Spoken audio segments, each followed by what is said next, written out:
tratar de comunicarnos con Venezuela, a ver si podemos. La cuestión es que dependemos de muchas cosas, ¿no? Que no está en nuestro... Hola, Eric, ¿me escuchás bien? Soy Pepe Vázquez. ¿Cómo estás, Pepe? Sí te escucho. ¿Me escuchás bien? Bueno, estamos intentando por WhatsApp porque, bueno, es un medio que hasta ahora nos ha dado resultado. Bueno, es un gusto saludarte, estoy con Javier Natielo, yo sé que habías estado ya charlando con él en algún momento. Sí, correcto. Bueno, y bueno, nosotros recién decíamos que en Argentina no estamos tan al tanto de lo que realmente pasa con el conflicto social que está viviendo Venezuela. Si bien tenemos un montón de, como se dice comúnmente, hermanos venezolanos viviendo aquí, pero los medios nos muestran una cáscara de la realidad. Y queríamos ver si vos nos podés contar con mayor profundidad cómo está la cosa, qué es lo que pasa. Sí, claro, con mucho gusto. Bueno, decinos que hay algún problema es verdad que falta el agua, que la provisión en los supermercados, eso es cierto. Sí, totalmente. Bueno, fíjate, esto tiene un génesis, el cual se divide en varias variables. Una nacional, hablando de Venezuela, y otra internacional. Sí. En el componente nacional, una vez llegó Hugo Chávez al poder en 1998, ganando las elecciones, él emprendió un proyecto de tendencia socialista comunista. Ajá. Basado en eso, ellos pues empezaron a tomar los medios de producción de todo el sistema económico venezolano a través de control de cambio. Trataron de realizar expropiaciones, las ejecutaron, de forma de que fueron rompiendo las piernas del sostén económico de los venezolanos. Ajá. Paralelamente, ellos fueron construyendo un sistema social de distribución de alimentos, etc.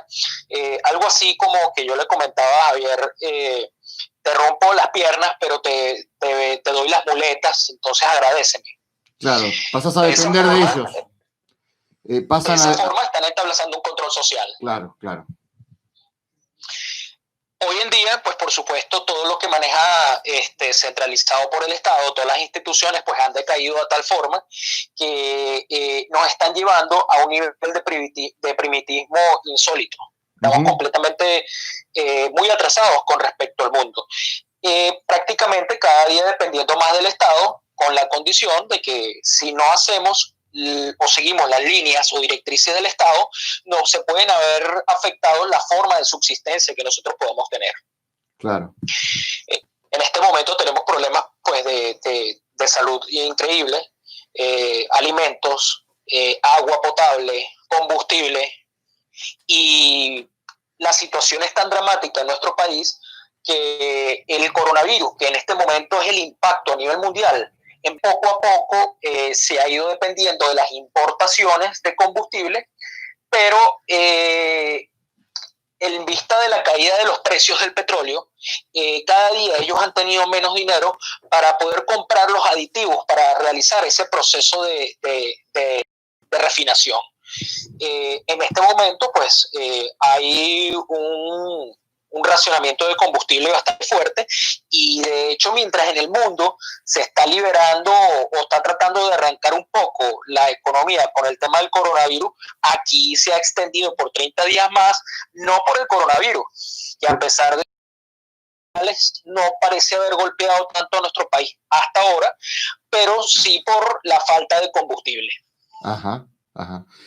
Bueno, yo me sorprendía lo del combustible y en el momento me acordé que nosotros en digamos, hará 5 o 6 años, Argentina se quedó sin carne y tuvo que importar carne de Uruguay. No sé si sabrás que Argentina, digamos, una de las fortalezas es la ganadería. Sí. Y Argentina, algo que te voy a decir algo que no quiero ser ofensivo, pero que es una frase que usan los que no quieren a este gobierno, los que no quieren al peronismo. Dice, Argentina se va a parecer a Venezuela, diciéndolo como algo malo. Perdóname, ¿no? Pero es algo común, acá se dice eso. No, no te preocupes porque con sentido. Nosotros decíamos eso de los cubanos, con una suerte de ego, ¿no? Nosotros no vamos a ser Cuba. Resulta que nosotros no entendimos, y el mundo en este momento no entiende, lo complejo y la amenaza tan grande que estamos surgiendo, porque Venezuela no ha podido salir de esto, y es donde entra la variable internacional. Es que estamos siendo sometidos por poderes internacionales. Estamos hablando terroristas, estamos hablando delincuentes como el narcotráfico, y somos un peón entre la lucha de poderes de los imperios mundiales, sí. China, Rusia, Estados Unidos. Entonces, propiamente, Cuba diseñó un plan para tomar Venezuela. En los primeros años, el Génesis trata de esto, donde cuando ellos empezaron a desestabilizar los países latinoamericanos, ellos trataron de tomarla militarmente y no pudieron, fueron derrotados militarmente en Venezuela. Posteriormente, ellos se especializaron y son muy buenos, y es por eso que la subestimación que en este momento se tiene con Cuba es extrema, es que se volvieron muy buenos en la guerra de la nueva generación que es en este momento, que ya no son los cañones, no son los misiles, sino es la inteligencia, la información, la contrainformación, y ellos con inteligencia tomaron Venezuela.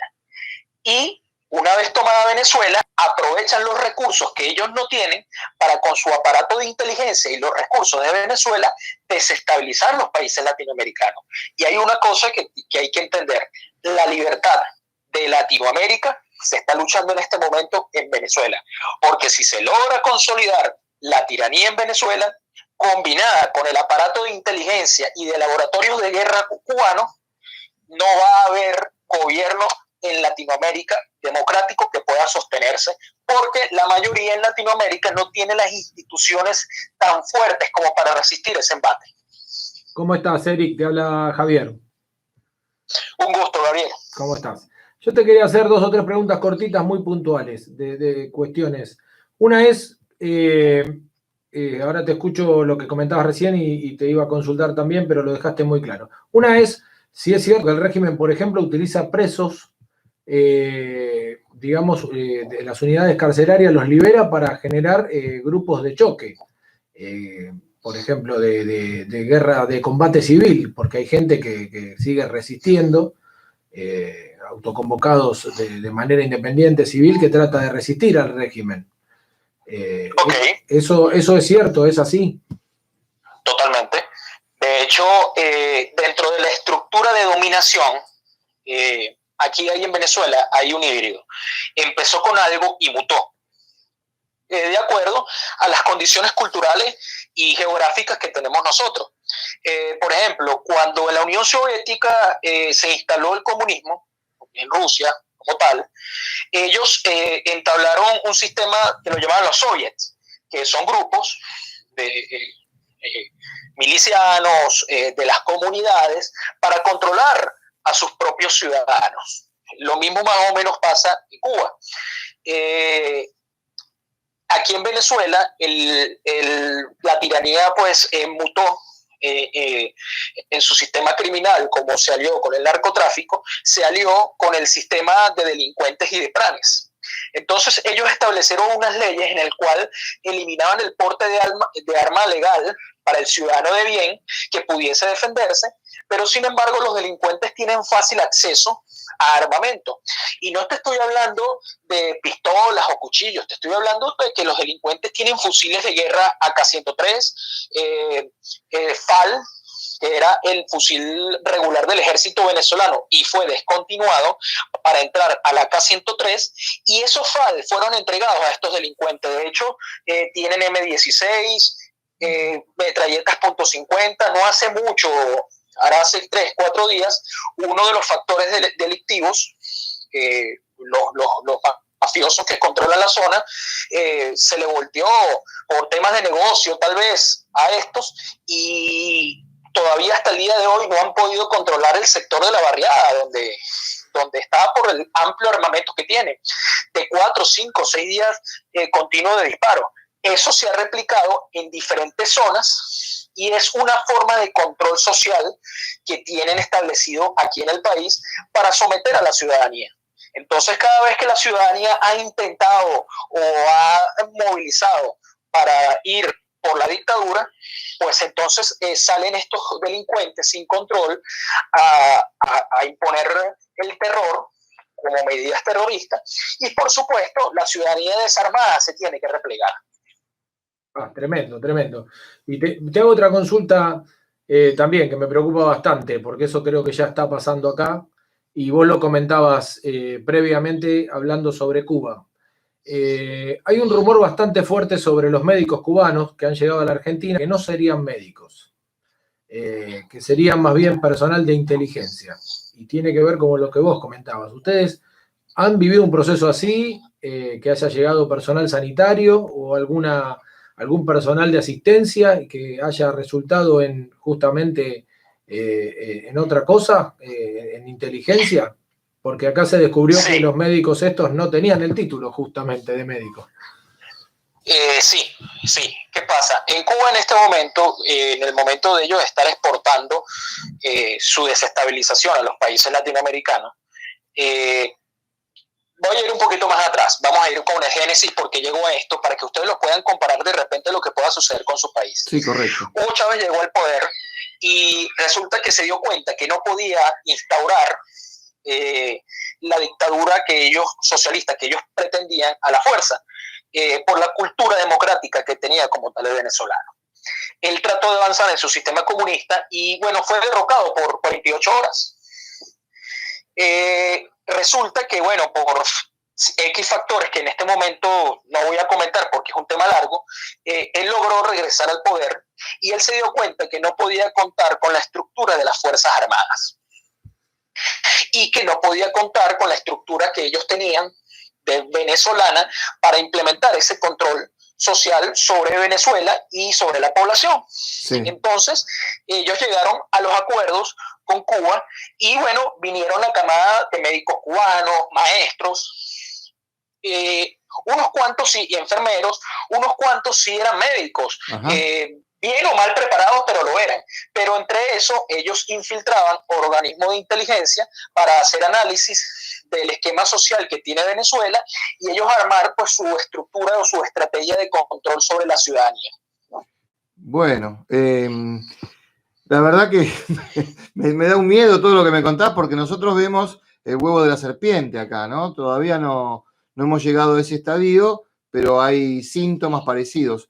En algún momento comentaste que hay combates en las calles con la ciudadanía, me pareció, o es entre los delincuentes y las Fuerzas Armadas.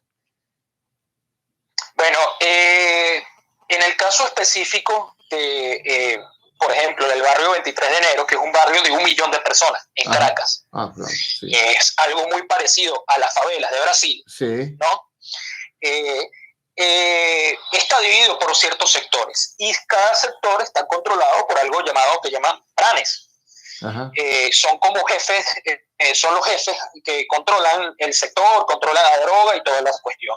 Ellos llegaron a un acuerdo con las autoridades venezolanas en su momento y crearon algo que ellos llamaron las zonas de paz, donde ni un policía se acerca a las zonas de paz y prácticamente la autoridad son los delincuentes, siempre y cuando manejen ciertas líneas, ¿no? Sí. Directrices que obedezcan a la tiranía. Cuando uno de esos delincuentes se les es volteado por toda la dinámica que lleva ese negocio, pues ellos apoyan a otro delincuente para que lo desplacen. Claro. Hubo 5 o 6 días de enfrentamiento entre dos azotes, uno que es el que tiene el control de la zona y el que quiere ocuparla, pero el que quiere ocuparla no logró tomar el control de la zona durante 5 o 6 días de combate. En este sentido, pues el gobierno ya oficialmente trató o está intentando aún en este momento, movilizó sus fuerzas o sus órganos de seguridad, como es el llamado FAES, que es el Grupo de Fuerzas de Acciones Especiales, que no es más que una banda de exterminio, las envió a la zona para tratar de someter al delincuente, que hasta el momento no ha podido. La flauta. Bueno, uno imagina entonces que son combates, por lo que contaste en cuanto a armamento, que son combates bastante intensos. Me pregunto, vamos al plano democrático. ¿De dónde saldría entonces la oposición? ¿Quiénes son los que tendrían posibilidad de modificar esto?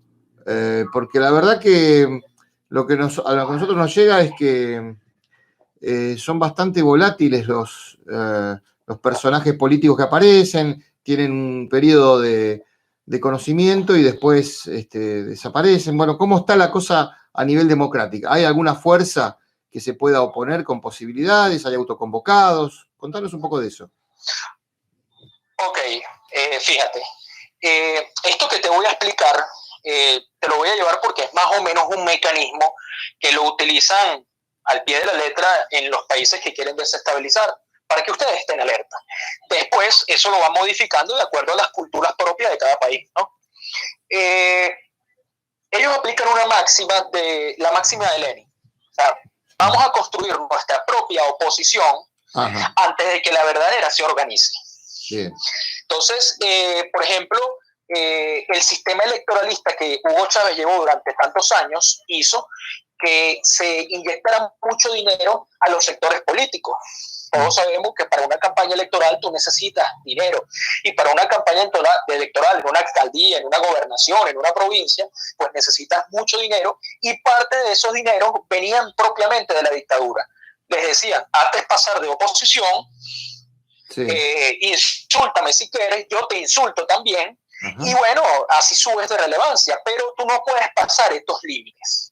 Claro. Basado en eso, nosotros tuvimos muchos años creyendo que la salida era electoral, y precisamente mientras la tiranía iba demoliendo las instituciones democráticas a lo interno del país, o lo que quedaba de ella, para ellos poder afianzarse a través de la fuerza. Cuando nosotros nos dimos cuenta que no podíamos salir con ellos de manera electoral, y tardamos entre 15 y 20 años en darnos cuenta en la mayoría de la población, precisamente por esa oposición que estaba comprada, claro, y que se maneja comunicacionalmente muy bien, porque pagan los medios, crean matrices de opinión, te entrevistan constantemente, y la gente pues toma como referencia a esos personajes, mientras que a la verdadera oposición, o los que tienen verdadera convicción democrática, tienen un blackout, pues no lo entrevistan, no les dan el espacio para ellos exponer sus ideas, y bueno, hasta el momento, en este momento, estamos en una situación de bastante fragilidad en el sistema democrático. Actualmente, el presidente Guaidó llegó a su puesto por un acuerdo de unos factores políticos. Sí. Pero muchos de esos factores políticos actuales pues tienen compromisos con la dictadura en temas financieros o de corrupción, y que nosotros pues hasta el momento hemos sabido de muchas cosas a través por trabajo periodístico, pero que todavía en ese submundo no se ha destapado. Hasta los factores, y debo decirlo, que mantienen una idea firme de cómo derrotar a la dictadura o cómo enfrentarla de acuerdo al análisis de su naturaleza, no han podido en este momento tener una parte relevante dentro de la influencia del entorno del presidente Guaidó. Bueno, está bien, está complicada la cosa. ¿Y qué es lo que podemos esperar en el país terminando? ¿Qué podemos esperar en el corto plazo en cuanto a las novedades políticas de Venezuela? ¿Hay alguna fecha que estamos esperando algún resultado, digamos, o es simplemente esperar que se caiga solo el régimen? Bueno, aquí la voy a partir en dos partes. La primera, la ciudadanía venezolana ha estado luchando guerridamente durante 20 años. ¿Equivocada o no? Tan es así que obligó a esta tiranía a quitarse la careta y a decir yo soy así, ¿no? Sí. Pero hemos estado sometidos a un control social muy largo, económico, protestas durante 20 años que nos tienen muy desgastados. El gran problema en este momento es que nosotros estamos sometidos por ciertos factores internacionales, a saber, las Fuerzas Armadas están controladas por un sistema policial cubano, en el cual maneja una contrainteligencia muy efectiva para develar cualquier tipo de insurgencia, de oposición a lo interno de eso. Factores de inteligencia rusos apoyan a la dictadura. O sea, tenemos un pie encima y una bota que es de afuera. Y nosotros solos no podemos con esa bota, porque si fuesen internamente venezolanos, estos ya lo hubiésemos resuelto, tengan la plena seguridad. El gran problema está en que nuestro principal aliado, que es Estados Unidos, está armando una estrategia. Y bueno, los intereses políticos de Estados Unidos son uno, y los tiempos políticos de los venezolanos son otros. Creo que la línea más correcta o más sensata, yo sí soy optimista y tengo mucha fe en que vamos a lograr nuestra libertad, primero porque desde Venezuela depende la estabilidad de toda la región. Si Venezuela no se estabiliza, desde aquí va a ser o es el punto de partida para desestabilizar Argentina, para pagar campañas políticas a factores que quieran desestabilizar sus propios países en toda la región. Entonces, para Estados Unidos es imprescindible, que es nuestro principal aliado, específicamente la administración Trump,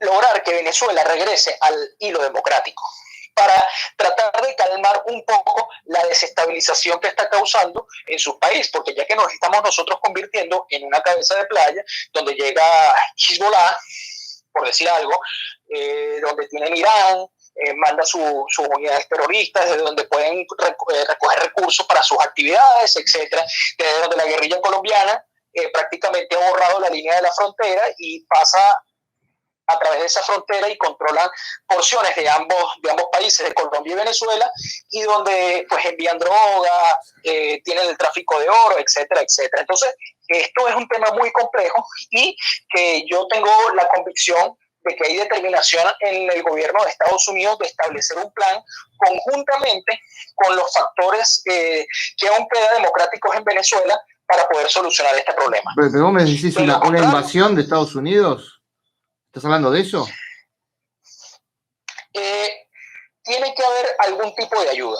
Puede ser una intervención autorizada por el presidente de la República, es decir, una operación policial que ayude a barrer un poco los carteles que están en este momento sosteniendo la tiranía.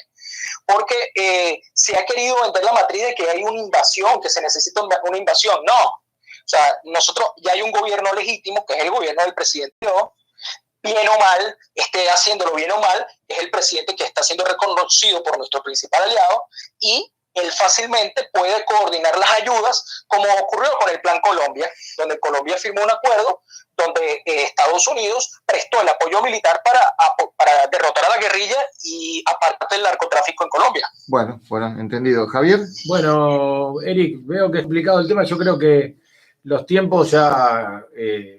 No, más bien faltan, no iba a decir no sobran, faltan. O sea, Estados Unidos es hora de que deje de pasar el tiempo y ya tome algunas medidas. Otra cuestión y esperar. Así que bueno, yo te mando un abrazo, gracias por molestarte, gracias por tu tiempo y esperemos que sea lo antes posible y que esto se pueda solucionar, ¿no? Porque si no, como decís vos, esto después decanta para toda Latinoamérica y puede ser tremendo. Es así, y bueno, si me permiten, quisiera darle un mensaje a los argentinos. Estén muy alertas, estén pendientes de los pasos que están dando allá. El primer paso para controlar a nuestro país fue el control de cambio, porque lo hicieron a través de corrupción y de inteligencia, y desde ahí corrompieron a gran parte de las instituciones públicas, la sociedad, al empresariado, para permitir que se demoliera todo el sistema democrático. Entonces, estén muy alertas. Bueno, muchas gracias, Eric Sánchez. Te mandamos un abrazo y bueno, si nos das la posibilidad, volvemos a hablar en otro momento. Con gusto, estoy a sus órdenes y un saludo a todo el pueblo argentino. Bueno, mi cariño a ustedes, hermanos. Gracias. Bueno. Qué lindas noticias, ¿no? Yo venía contento con el día lluvioso, pero ahora después vamos a relajar un poquitito, hablar un poco de deportes, sí, ¿no? Sí, claro, es duro, es una realidad pero muy es una dura. realidad que tenemos que conocer porque no se sabe todo esto. No, pero yo hoy recibí un informe donde ya se están mencionando ciertas operaciones acá y esto vino, justo fue de casualidad, fue hoy, pero tiene mucho que ver con esto. y ahí justamente tiene que ver con los médicos cubanos, por eso se lo pregunto. Bueno, los médicos cubanos, tenemos los presos liberados. Que estaría confirmado que son de Bueno, inteligencia. digo para buscar similitudes. Los presos que quisieron Liberados. liberar y que la gente se resistió y volvió para atrás, pero esto no quiere decir Sí, que hablamos con el abogado que fue uno de los que presentó. que presentó un recurso, es verdad, Recurso, y Sarubi fue Sánchez. uno de los que puso una defensa, ¿no? A Sí, eso. sí. Control de cambio, hoy lo escuché a Máximo Kirchner explicando que a lo mejor hay que cambiar el patrón, en lugar del dólar hay que hacer como Cuba. Lo dijo claramente. Sí, sí. Bueno, está bien, digo, hay un modelo que se está buscando. A mí lo que me preocupa es el otro extremo. Si la solución es la invasión de Estados Unidos, y me parece que no tenemos solución. Es la sartén o el pero fuego. pero vos estás tan debilitado que una ayuda internacional necesitas. No tenés forma. Sí, le vamos a pedir a Aníbal que nos pasó, comunique Aníbal? con nuestro corresponsal de Sí, deportes, sí, vamos a hablar el cafetero. así